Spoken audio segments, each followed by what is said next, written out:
में right to recall option होना चाहिए। आप सब बताइए कि ऑप्शन होना चाहिए या नहीं चाहिए, कि जब एक कॉर्पोरेटर जीत के आता है, जीतने से पहले उसके कई सारे वादे और हमारे घर के सामने ठहरकर खटके मारकर कहता है मैं ये काम करा दूंगा, वो काम करा दूंगा। जीतने के बाद हमारे कॉलोनियों के रोडों को कब्जा किया जाता है, ड्रेन लाइन को डैमेज किया जाता है, ड्रेन लाइन पर कंस्ट्रक्शन कर दिया जाता है, इलीगल कई कॉलोनीज बन जाते हैं, कब्रिस्तानों को कब्जा कर दिया जाता है, मस्जिदों की जमीनों को कब्जा कर दिया जाता है, मसान गट्टियों को कब्जा कर दिया जाता है, और हमारी अवाम खामोशी अख्तियार करती है, कहती है कि भाई हमारे पास ऑप्शन क्या है। मैं आपको बताता हूं कि आपके पास ऑप्शन क्या है।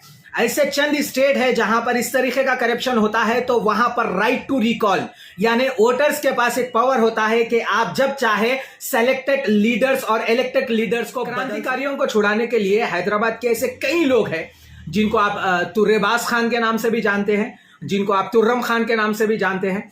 तो ऐसे लोग जब निजाम की फौज के खिलाफ जा सकते हैं, ब्रिटिशर्स की फौज के खिलाफ जा सकते हैं, तो आपके दिमाग में जो गलतफहमी है कि हैदराबाद की आवाम किसी के खिलाफ नहीं जा सकती, वो सबसे पहले बदल दीजिए।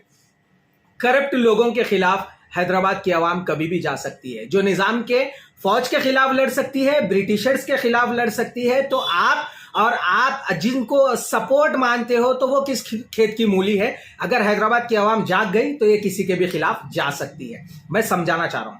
और वक्फ बोर्ड कि जिस तरीके से जायदादों को लूटा जा रहा है, आपके फादर और एक कैबिनेट मिलकर वक्फ बोर्ड को खत्म करने का एक मंसूबा बनाया जा रहा है। वक्फ बोर्ड को मुसलसिल 2014-2017 से लॉक कर उसकी जायदादों पर अपना मोहर लगाने की कोशिश की जा रही है, और कि सुप्रीम कोर्ट में अपने बंदों को रिप्रेजेंट कर 1 लाख करोड़ की प्रॉपर्टी वक्फ बोर्ड की अपने अकाउंटों में लैंड ग्रैबर्स के साथ मिलकर गवर्नमेंट में मर्ज कर पैसे विड्रॉ किए हैं, उसका हिसाब भी देना पड़ेगा। कांग्रेस की खामोशी की वजह उनको घर बैठे पैसा मिल रहा है। कांग्रेस के ऐसे बड़े चेहरे हैं जिनका नाम नहीं लेना चाह रहा हूं, जो आज तो वजूद में नहीं है, आज उनका नामो निशान नहीं है, आज उनको कोई पहचानता नहीं।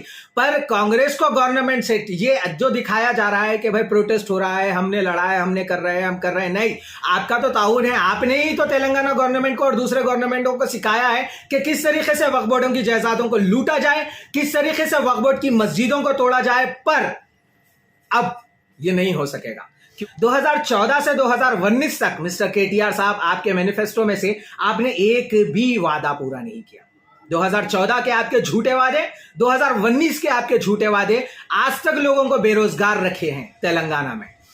अस्सलाम वालेकुम, हाय दोस्तों, मैं रियल वेव मोहसिन एक बार फिर आपके सामने बहुत दिनों के बाद आया हूं। जस्ट हमारे केटीआर साहब और केसीआर साहब के फर्जन केटीआर मिस्टर आईटी मिनिस्टर के फेवर में कुछ बातें करने के लिए। पिछले 7 साल के बाद आज वो बड़े एक्टिव नजर आ रहे हैं। बहुत ज़माने के बाद वो जो है ना पुलिस डिपार्टमेंट को भी गाइड कर रहे हैं और डीजीपी साहब को भी जो है ट्वीट्स कर रहे हैं और कई सारे इश्यूज़ पे अपनी आवाज़ उठा रहे हैं। सबसे पहले तो मैं एक चीज़ की मुबारकबाद दूंगा केटीआर साहब, आप 7 साल बाद जागे हो, लॉकडाउन के बाद और फ्लूड अफेक्टेड लोगों के बाद आज आपकी नींद उछार हुई है। शुक्रिया, 7 साल बाद ही सही बैक तो आए हो। सबसे पहले मैं आपसे एक सवाल करना चाह रहा हूं केटीआर साहब से। एक चंद ऐसे सवाल है जो हैदराबाद की आवाम मुसलसिल करना चाह रही है, पर हैदराबाद की आवाम की आवाज वहां तक पहुंच नहीं पा रही है। सबसे पहला सवाल, जब इतना corruption GHMC greater Hyderabad municipality में है, तो फिर म्युनिसिपालिटी और ये जीएचएमसी और सेलेक्टेड इलेक्टेड लीडर्स के ऊपर आपकी गवर्नमेंट एक्शन क्यों नहीं ले रही है?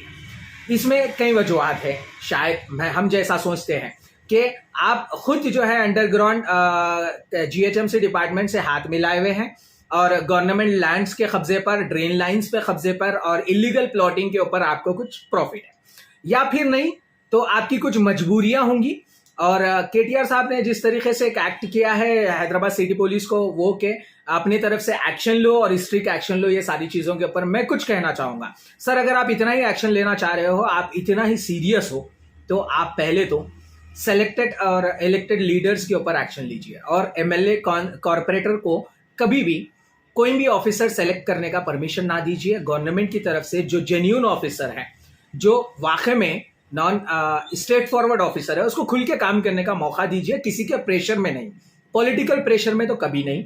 और किस पर केस करना है, कौन से वक्त पर केस करना है, ये पॉलिटिकल लीडर्स ना बताए एरिया के, ताकि वो अपना राइट और अपने हिसाब से काम कर जनता की सेफ्टी यानी पब्लिक की सेफ्टी कर पाए। और आप लोगों की जो टीआरएस की सोच है, सबसे पहले एक सोच बदल दीजिए कि हैदराबाद की आवाम, हैदराबाद के निज़ाम, हैदराबाद के लोग हमारी कहाँ सुनते हैं, जिनकी सुनते हैं उनसे सुनाएंगे। तो मैं आपको एक एडवाइस भी देना चाह रहा हूँ, एक वाकया भी बताना चाह रहा हूँ। 1957 से पहले 1947 के वक्त पे निज़ाम जब ब्रिटिशर से जो है ना अपना मुआहदा करके, उनसे जब कॉम्प्रोमाइज करके अपनी फौज उनमें टाई अप कर लिए थे, तब क्रांतिकारियों को छुड़ाने के लिए हैदराबाद के ऐसे कई लोग हैं जिनको आप तुर्रेबाज खान के नाम से भी जानते हैं, जिनको आप तुर्रम खान के नाम से भी जानते हैं। तो ऐसे लोग जब निजाम की फौज के खिलाफ जा सकते हैं, ब्रिटिशर्स की फौज के खिलाफ जा सकते हैं, तो आपके दिमाग में जो गलतफहमी है कि हैदराबाद की आवाम किसी के खिलाफ नहीं जा सकती, वो सबसे पहले बदल दीजिए। करप्ट लोगों के खिलाफ हैदराबाद की आवाम कभी भी जा सकती है। जो निजाम के फौज के खिलाफ लड़ सकती है, ब्रिटिशर्स के खिलाफ लड़ सकती है, तो आप जिनको सपोर्ट मानते हो तो वो किस खेत की मूली है। अगर हैदराबाद की आवाम जाग गई तो ये किसी के भी खिलाफ जा सकती है। मैं समझाना चाह रहा हूं। और वक्फ बोर्ड के जिस तरीके से जायदादों को लूटा जा रहा है, आपके फादर और एक कैबिनेट मिलकर वक्फ बोर्ड को खत्म करने का एक मंसूबा बनाया जा रहा है। वक्फ बोर्ड को मुसलसिल 2014-2017 से लॉक कर उसकी जायदादों पर अपना मोहर लगाने की कोशिश की जा रही है। और किस तरीके से सुप्रीम कोर्ट में अपने बंदों को रिप्रेजेंट कर 1 लाख करोड़ की प्रॉपर्टी वक्फ बोर्ड की अपने अकाउंटों में लैंड ग्रैबर्स के साथ मिलकर गवर्नमेंट में मर्ज कर पैसे विड्रॉ किए हैं, उसका हिसाब भी देना पड़ेगा।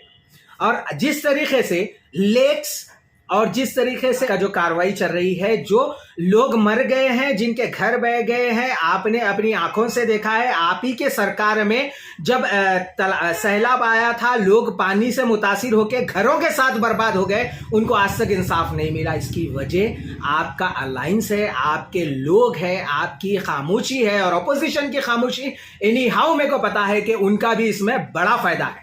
इस वजह से अपोजिशन को जो है वक्फ बोर्ड लैंड्स की तरफ से गिफ्ट दिए जाते हैं सीएम की तरफ से। भाई सीएम, आप तेलंगाना गवर्नमेंट के सीएम है, तो वक्फ बोर्ड लैंड्स आप गिफ्ट कैसे कर सकते हो? वक्फ की लैंड्स आप गिफ्ट कैसे कर सकते हो?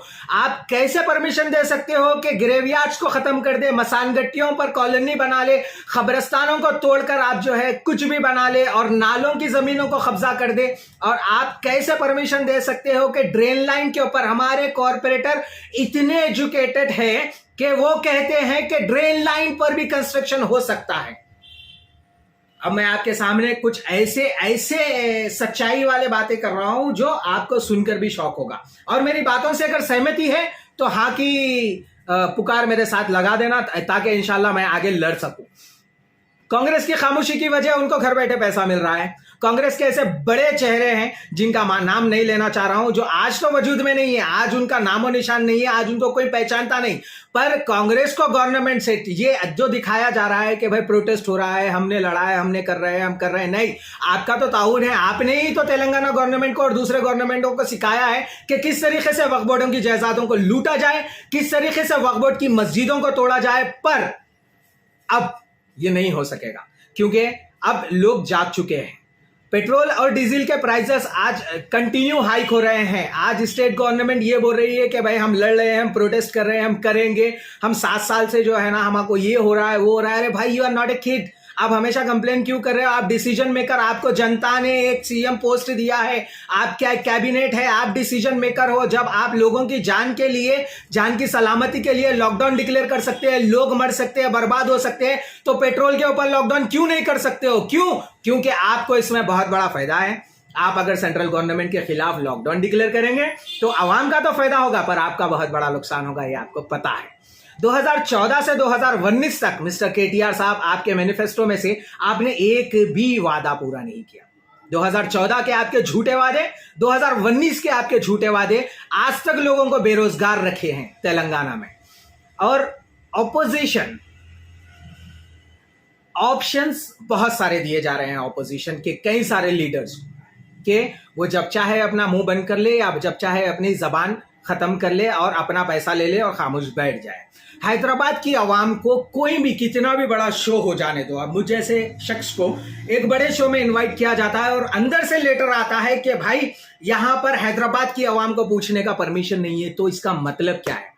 हम ना पूछ सकते हैं, ना बोल सकते हैं, ना प्रोटेस्ट कर सकते हैं। आप यहां पर सुनिए, आप अगर केटीआर साहब वाकई में आप सीएम के सन होते हुए आप पब्लिक की सर्वेंट करना चाह रहे हो या आप अपना मुकाम बनाना चाह रहे हो, तो सबसे पहले जीएचएमसी डिपार्टमेंट में राइट टू रिकॉल ऑप्शन होना चाहिए। आप सब बताइए कि ऑप्शन होना चाहिए या नहीं चाहिए, कि जब एक कॉर्पोरेटर जीत के आता है, जीतने से पहले उसके कई सारे वादे और हमारे घर के सामने ठहरकर खटके मारकर कहता है मैं ये काम करा दूंगा, वो काम करा दूंगा।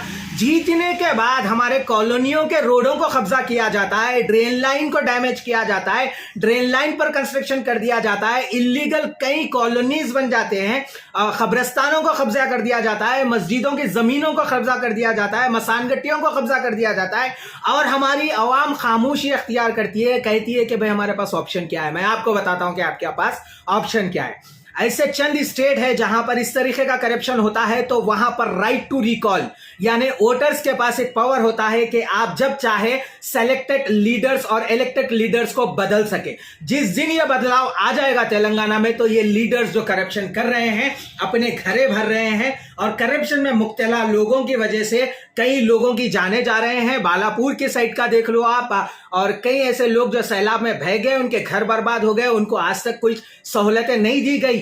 पर वहां पर अगर राइट टू रिकॉल ऑप्शन आप दे सकते हो, तो तब मैं मानूंगा कि मिस्टर केटीआर आप वाकई में आवाम के लिए काम करना चाह रहे हैं। नहीं तो मैं समझ जाऊंगा कि आप भी आपके फादर के फुट स्टेप्स के साथ सिर्फ अपना घर और अपना खानदान बनना चाह रहे हैं। अगर आवाम का आपको साथ देना है, तो पहले तो ऑप्शंस हटाइए कि कौन से कॉर्पोरेटर के अंडर में कौन से डीसीपी को डालना है, कौन से एसीपी टाउन प्लानिंग को डालना है, कौन से कमिश्नर को डालना है, ताकि इनकी मिली भगत से आवाम की जमीनों को, प्रॉपर्टियों को, गवर्नमेंट लैंड्स को लूटा जा सके, उसके ऊपर कंस्ट्रक्शन हो सके। ऐसे कई जगह मैं आपको बता दूंगा जहां पर इस टाइप का करप्शन चल रहा है।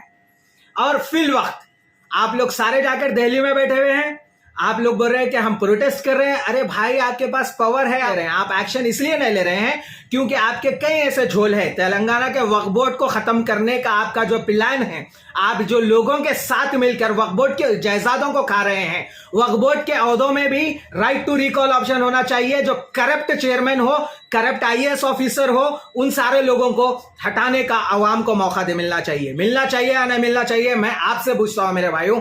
और इसी के साथ मैं इजाजत लूंगा आपसे।